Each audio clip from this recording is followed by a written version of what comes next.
Olá, seja bem-vindo a mais um vídeo. Eu sou Nairo Shoa e hoje nós vamos continuar, depois de um tempo de pausa, eu vou continuar com a série Família, a base de tudo. No primeiro vídeo eu falei sobre famílias disfuncionais e eu dei uma prévia ali do pilar dos relacionamentos e hoje eu vou continuar a série falando sobre de quem é a culpa. Afinal, eu tenho uma vida que eu gostaria que fosse completamente diferente, mas os meus pais não me deram o suporte que eu precisava. E essa é a régua para a minha vida. Eu me lamento, me coloco numa posição de cobrança, mas os meus pais já são idosos, eu já sou adulta e mesmo assim minha vida não mudou. O que está acontecendo? De quem é a culpa?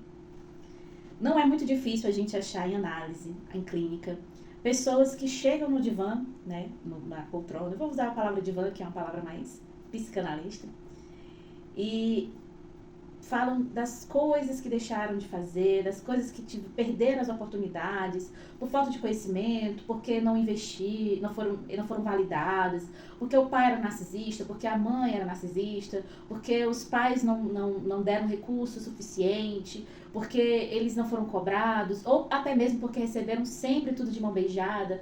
Acredite, tem pessoas que em clínica chegam no meu consultório para falar que hoje é um adulto disfuncional porque teve demais os pais. Então, não é só questão de não dar, mas também dar demais cria adultos realmente disfuncionais. Por que eu falo isso? Nós precisamos desvincular nossos medos, as nossas inseguranças da parte fundamental da nossa criação, que foi a parte da infância e juventude. Só assim, quando a gente faz essa dissociação, a gente consegue liberar o adulto para seguir sua vida. Porque enquanto esse adulto tem uma criança interior sofrida, que está clamando por justiça, que está clamando por cuidado, esse adulto ele nunca vai conseguir se colocar numa posição da qual ele vai conseguir tomar suas próprias decisões. Esse adulto ele precisa analisar a sua vida e olhar para ela com um olhar mais, digamos, acolhedor. E algumas pessoas, elas têm até um excesso dessa desvinculação. E aí ela acaba também tendo uma vida adulta meio que robótica e muito estressante, porque ele vai se sobrecarregar de atitudes, de ações, que vão aos poucos tornando a vida dele cada vez mais difícil. Então é importante encontrar o equilíbrio entre o que passou e aquilo que se espera. E viver o presente também vai ajudar. Por que eu falo sobre a culpa? Porque muitas pessoas têm essa dificuldade de reconhecer o seu papel de protagonista na sua própria história. Essa pessoa, nós somos seres individuais e únicos. Eu não tenho como ser protagonista na história do meu marido, e nem meu marido tem como ser o protagonista da minha história, ou minha mãe, ou minha irmã, ou um parente, ou um vizinho. Nós somos protagonistas da nossa própria história.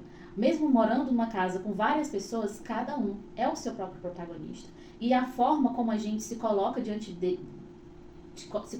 do mundo é que vai dizer o tom da nossa história, o tom da nossa vida. Existem pessoas que, sem mesmo nem lutar, elas já desistem. Elas esquecem que a vida, ela não é linear e nem redondinha. Como tem uma ferramenta do coach, que é a ferramenta da roda da vida, e ali você coloca os nomes das áreas da sua vida que você gostaria de melhorar. Tem vídeo aqui no canal falando sobre essa ferramenta, ela é ótima, até para você ter um parâmetro muito legal da sua vida de forma individual. Você olha para aquilo que tá precisando de uma atenção a mais. Mas a vida, ela não é uma roda bem redondinha, aonde quando tudo tiver no seu número correto, vai rodar e vai fluir. Não é bem assim que a banda toca. A vida, ela tem seus percalços, ela tem seus altos e baixos, e a forma como a gente se comporta diante dela, o fato de como a gente é resiliente ou não, é que vai dizer se a gente vai conseguir ultrapassar os limites e romper com aquilo que está nos causando dor e sofrimento. Eu sei que não é fácil olhar para uma pessoa, por exemplo, que teve problemas com rejeição. São 5 feridas emocionais, e uma delas é a rejeição, e essa pessoa passar a vida inteira tendo que lidar com isso. Infelizmente, não tem cura para a rejeição. A gente consegue diminuir os sintomas, a gente consegue regular algumas situações e a pessoa vai criando força emocional para lidar com aquilo. Porém, infelizmente, a cura da rejeição ela não existe, porque qualquer outro gatilho que a pessoa passar, aquilo vai trazer um mal-estar, aquilo vai trazer um dia mal para aquela pessoa que já sabe muito bem qual é o caminho da rejeição. Porém, quando a gente fortalece nossa psique, quando a gente se conhece, sabe quais são os nossos limites, essa rejeição, ela até pode dar aquela pontadinha de dor. Porém, a gente consegue se recuperar mais rápido. Aquilo ali não vai se tornar uma semana má. Pode ser até um dia mau, mas aquele dia não vai se transformar em 2, 3, uma semana, um mês. Tem pessoas que, infelizmente, quando passam por certos gatilhos, a vida toda desmorona e demora para ela se reerguer.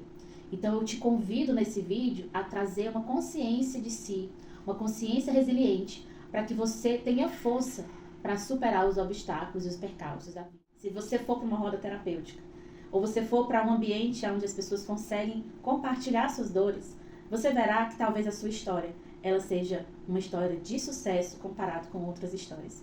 E é por isso que não se deve, de forma alguma, usar a nossa régua interna para medir a vida do outro. Existem pessoas, por exemplo, que teve pai, mãe ali dando suporte no período da faculdade, que casou só após se formar.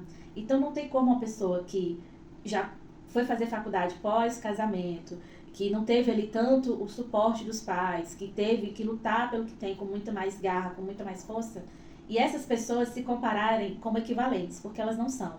Uma teve uma estrutura familiar que lhe permitiu fazer boas escolhas e que ela soube também, isso é mérito da pessoa, fazer boas escolhas. Outra coisa completamente diferente é você pegar uma pessoa que nasceu numa família disfuncional, que nem foi criada pelo pai, ou que não foi criada nem pela mãe. Às vezes a mãe teve que trabalhar e foi criada por vó. E ali aquela pessoa, imaginar, né, a outra pessoa que foi criada, pai, mãe, tudo, olhar para as demais pessoas como uma régua por igual. Se eu conseguir, qualquer um consegue. Não é bem assim. Estou aqui, cresceu numa família disfuncional, tem suas dificuldades e latências, mas ainda assim ela é uma pessoa resiliente. Ela está caminhando, pode ser em passos menores comparado a uma pessoa que tem uma estrutura familiar diferente. Essa pessoa não quer dizer que ela é menor ou maior do que qualquer outro. Todos nós estamos vivendo a nossa própria jornada. E de quem é a culpa da maioria dos adultos, principalmente dos milênios, de ter tanta sobrecarga? A verdade, gente, é que se você analisar história por história, a culpa não é de ninguém. Porque os nossos pais nos deram aquilo que eles receberam. E a gente dá para os nossos filhos aquilo que a gente recebeu. Porém, a nossa geração é uma geração que tem muito mais acesso à educação, à saúde mental, à informação. E isso ajuda muito no desenrolar da própria vida. Porém, não dá para se agarrar com as possibilidades que foram perdidas. É seu dever como adulto lidar aquilo que você não recebeu. Se você não recebeu, por exemplo, carinho, amor, atenção, se você não recebeu, por exemplo, uma vida tranquila, de mão beijada, você queria ter nascido num lar onde os pais se amavam, o papai saía para trabalhar, a mamãe ficava em casa, cuidava de você, e essa não foi sua vida, talvez sua vida foi completamente diferente. Seu pai lhe rejeitou, sua mãe tinha que trabalhar, você sofreu abuso em casa porque não tinha quem lhe protegesse. E aí você tem essas feridas emocionais do abuso, da injustiça. Eu peço que você procure uma ajuda terapêutica, para que você possa conseguir liberar perdão e conseguir ressignificar a sua vida e ser mais resiliente daqui para frente. Porque são as suas decisões de hoje em diante que determinarão o seu futuro. São as suas decisões, não mais as dos seus pais. Se você tem para mais de 18 anos, mora ou não com os pais, a sua vida, ela vai dar o rumo e o tom que você der a ela. Se você olhar para a sua vida com muito carinho, com muito amor e com muito zelo, lutando dia após dia para que a sua vida se torne cada vez mais leve e melhor, essa é a chance de você conseguir fluir com prosperidade e ser grato independentemente do que aconteceu. Você já tem uma visão de mundo diferente daquela pessoa que não consegue. Aquela pessoa que, a culpa é da minha mãe, a culpa é do meu pai, eu passei em determinada faculdade, mas não me deram apoio, e eu precisava de um apoio para poder conseguir conciliar aonde eu morava, com a faculdade que eu ia fazer. Eu precisava de recursos e ninguém me ajudou nesse meio tempo. Então eu tenho que culpar alguém. Mas hoje, passaram-se alguns anos. O que você fez para mudar isso? Você ainda continua culpando seus pais pela faculdade que você não fez, pela casa que você não comprou, pelo concurso que você não passou, pelo casamento que você tem? Será que não está na hora de você olhar para a sua vida com mais atenção e responsabilidade de um adulto que você já é? Caso você não seja um adulto, seja um adolescente que esteja aqui no meu canal, eu quero convidar você a tomar boas decisões a partir também da adolescência. A vida adulta ela é um reflexo disso, das decisões que nós tomamos na adolescência. Então, a comparação, ela prejudica. E o vitimismo também. Então, quando eu falo família é a base de tudo, e o tema de hoje, eu estou falando especificamente de quem é a culpa. Não há culpados, porque cada um viveu uma trajetória e de escolhas que levaram cada um a ser quem são hoje. Pessoas boas ou ruins, pessoas de caráter ou não. Mas cada um, com certeza, vai colher as consequências das suas atitudes. Então, escolha hoje a sua consequência de amanhã. Escolha hoje o plantio das sementes, o tipo de semente que você vai plantar na sua vida. Porque essa colheita, ela é certeza que vai acontecer, independentemente de você apontar o dedo ou não. Ah, Naira, mas eu não tenho força. Nossa, eu não tenho força, eu fico imaginando a minha vida e parece assim que não tem saída. Será que não tem saída? Ou você que não tem força?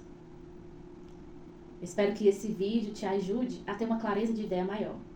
Estamos começando 2025, ainda tem muita coisa para acontecer. Eu espero você no próximo vídeo.